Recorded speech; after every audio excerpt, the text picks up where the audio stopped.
What's in my camera bag for 2024? One of the most common questions I get asked on my socials is, what camera are you using? Or what lenses do you use? What filters do you use? What microphone or tripod do you use? And so on. So in today's video, I wanted to show you all of the gear that I bring with me to a photo shoot, all the gear that I travel with, what is in my camera bag, what I pack in here, but also show you some really cool items that I keep with me, as well as a 3D printed product that I also carry with me. For the most important part of this kit or of this video, we have to talk about the bag itself. This is the Nanuk N-PVD 30-liter camera bag. I just got this recently and so far I'm loving it. It has everything I would want in a camera bag, a ton of zippers, a ton of pouches and compartments for all of my gear. It can fit my drone, it can fit my tripod, camera, other lenses. It has a sleeve so I can carry my MacBook. It also has another one if you have a tablet or an iPad you also want to carry. The nice thing is this bag is pretty deep compared to other bags out there. I also really love these zippers. I don't know if you can see them, but they're almost like they're double zip. They have a padding that covers the zipper after you've already zipped it, and it just helps with weather sealing and so you don't get water and debris inside the zipper. And that goes throughout the entire bag, all of the zippers, as well as the material that the bag is made out of. It's extremely sturdy and durable. Now, if you follow along on Instagram, you probably saw that I went to Iceland, and I actually took this bag with me. This is the Gitso Adventure 45-liter camera bag, and although it is an amazing bag and it did exactly what I wanted it to do in Iceland, it is a bag that is for long trips and adventures. And that's just because it is a massive bag. You can fit a lot of gear in here if you need the space. So you can fit 2 camera bodies, 4 to 6 lenses, your laptop, a drone, everything that you see here from top to bottom, you can fit camera gear in. And then it has a roll-up top that is basically the same size as the camera bag itself. So you get like double this size in the roll-up top. It's an amazing, strong and durable, well-made bag. But in terms of an everyday bag, a bag that I will be taking to my photo shoots and for little small trips like the one we did to Miami where I don't need all of this gear and space for clothing, the Nanuk 30-liter is definitely my everyday bag and the bag that I will be using for this year.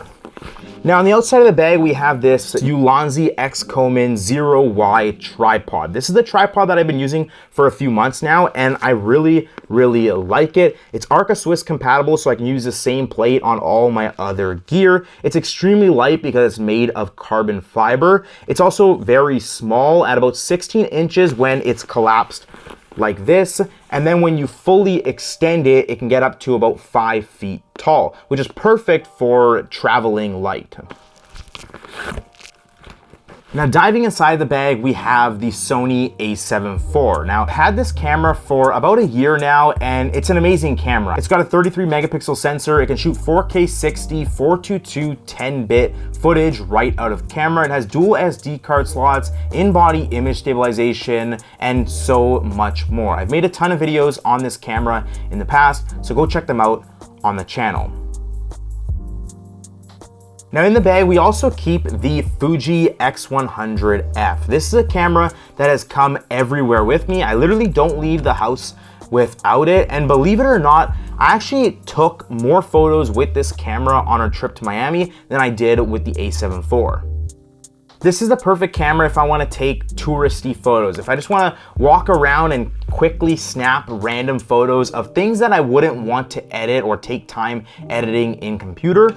I bought this camera because it's got this built-in 35mm equivalent f2 lens, but also because it's built-in film simulations and film recipes that you can make. I literally haven't edited any of the photos that have come out of this camera. It's also really small, compact, lightweight, and looks pretty slick. So I usually throw this over my shoulder all the time with this Peak Design leash.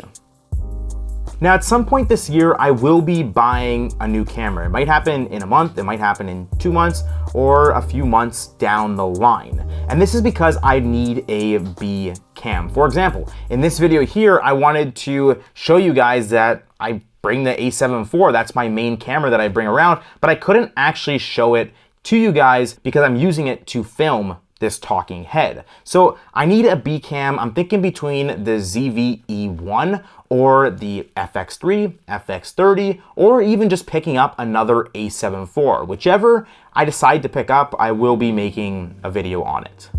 Now let's get into the lenses for the A7 IV. The first one is actually the one that I'm using to record this video here, and it's the 16 to 28 millimeter Sigma f2.8. I love this lens because it's extremely small and lightweight, which actually caught me by surprise when I first picked it up.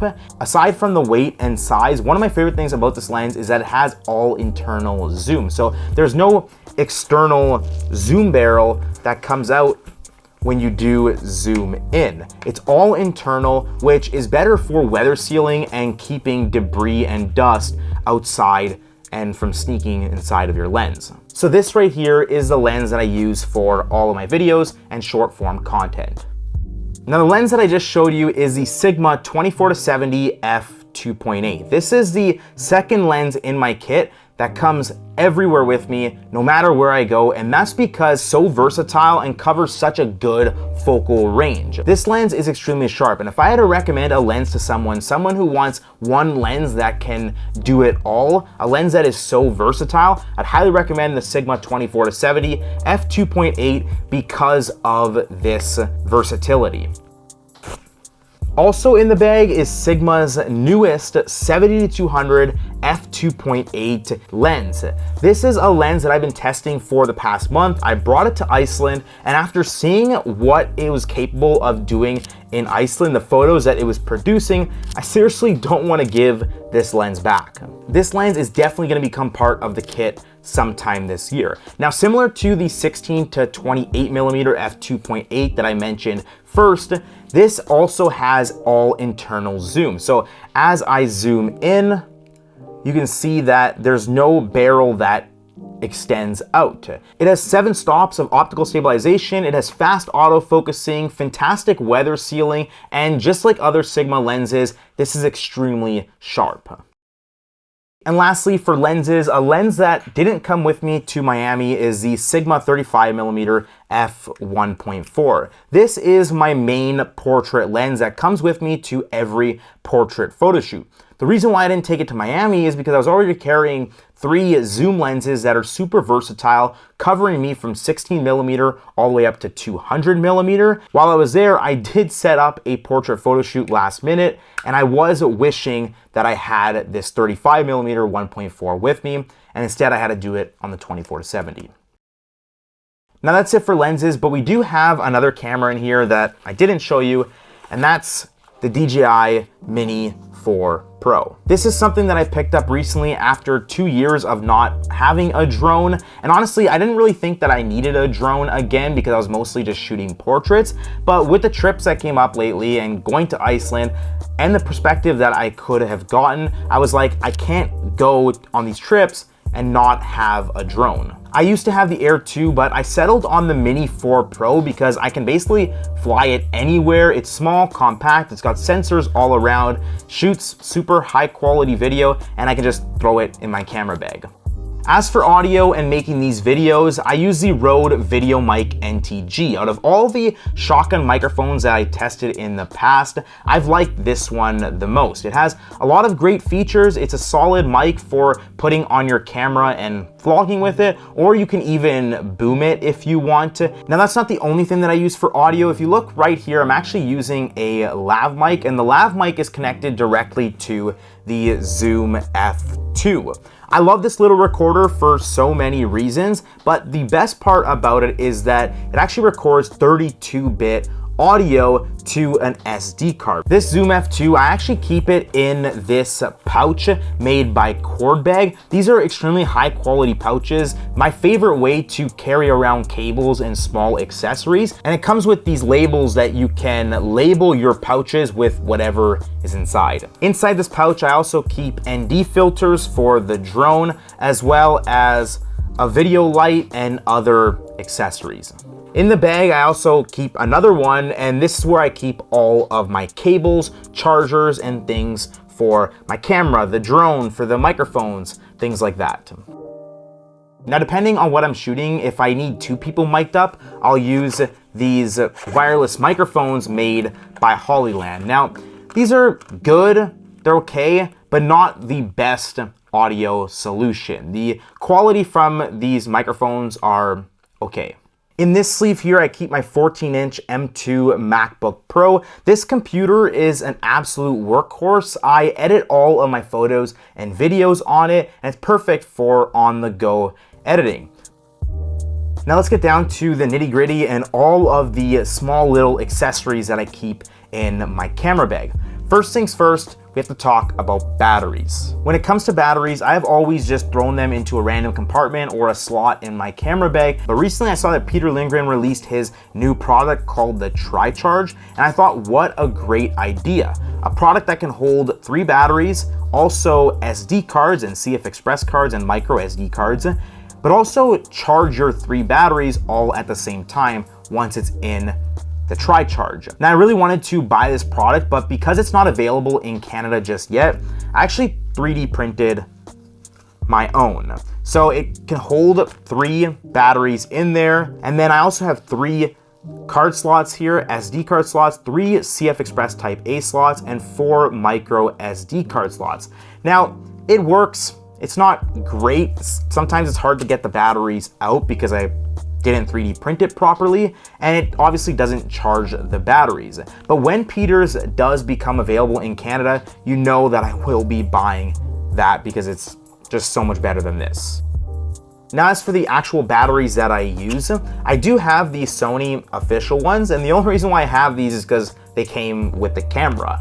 The batteries that I actually bought separately are the Power Extra ones, which I found them to be good batteries. I don't see a difference between the Sony ones, and I haven't had any issues. So these batteries also come with their own charger, so you can charge 2 batteries at the same time, which I think is really, really handy. Now, because we're talking about batteries, I always recommend you to have a battery pack with you at all times to charge your batteries, to charge up lights or power lights, also to charge things like your phone. But recently I got this one from IQ, and it's cool because it's a wall plug that has 2 USB ports as well as a USB-C port, so you can charge multiple things on it at the same time, but it's also a portable charger. As you're using this wall plug to charge things like your phone, it's constantly charging the actual power bank inside here. So then you can use it to power things when you're out and about. And it also has a wireless charging pad here, so you can just throw your phone on top and it'll start charging. So probably one of the best power banks I've ever seen. Now, as for storage, the cards that I'm using in my A7IV is the Sony Tough Card CF Express Type A, 80 gigabyte. That card is extremely fast and perfect for recording video at those higher bit rates. But in terms of photos, I don't really need a card of that caliber. So I actually just use these SanDisk Extreme Pro 256 gigabyte cards. This is what I use for photos, and honestly, I've used them for video as well. You just have to record at a lower bit rate. Now, because I travel with my MacBook and I'm always doing backups when I'm on vacation, I back up every single day.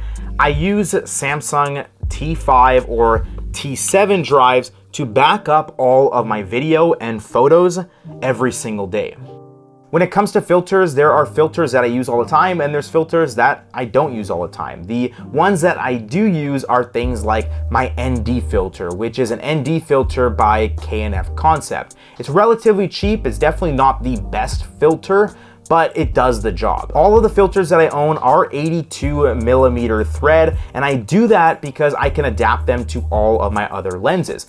Pro tip, if you've never bought filters before, the best thing you can do if you don't want to spend a lot of money is buy the filter that fits the largest diameter or thread size of your largest lens. So if your largest lens is a 77mm, buy a 77mm filter and then use step-up rings to adapt those to smaller lenses. This doesn't work the other way around. If you buy a smaller lens filter, you can't use step down rings and use them on a larger lens. I mean, You can, but you'll see the filter in the image. So buy the largest filters all the time, and then you can use one for all of your lenses. But I also use things like this Tiffin Black Pro Mist, quarter strength, and I use this for all of my portraits, most of my portraits, to get that glowy, dreamy, and misty look. It also makes highlights glow, which is the reason why I like it so much.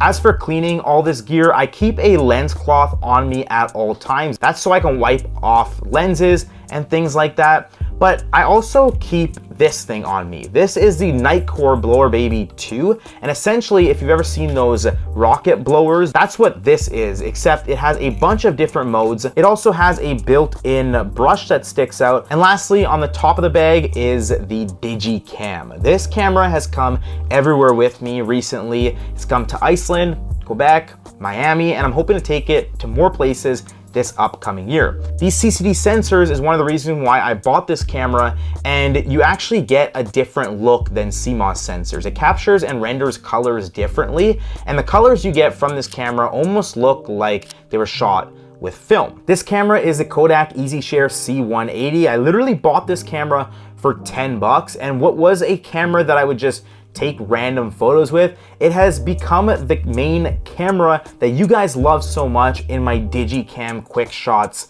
series that I post on Reels and Shorts. You guys love this camera. But with that being said, that's everything. That's everything that I keep in my camera bag, everything that I bring along with me to a photo shoot, what I bring with me when I'm traveling. That is all of the gear that I will be using for next year, with the exception that I might buy another camera. If you have any questions about the gear that I talked about in this video, or you have gear that is special to you or that you don't leave the house with, make sure you drop them down in the comments down below. If you found this video helpful or useful, make sure to hit that like button and make sure to hit that subscribe button if you want to see more photography content like this. And I'll see you in the next one.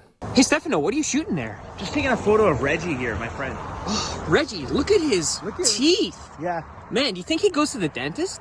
Probably. He Yeah? probably gets them shaved every once in a while. Can I see the photo? Yeah, I'm just trying to capture the perfect photo here. Oh, Reggie's not cooperating, eh? Hey, Reggie. Hold on, Reggie, right. Did you bring the apples for Reggie? Forgot the apples at home. Ah, dang it. But it's okay. Reggie really, he's ready. Reggie's my friend, okay? Oh, that's nice. So he'll let me he'll post for me. Can I see the photo? He'll post for me. Sure. It's okay. It's okay.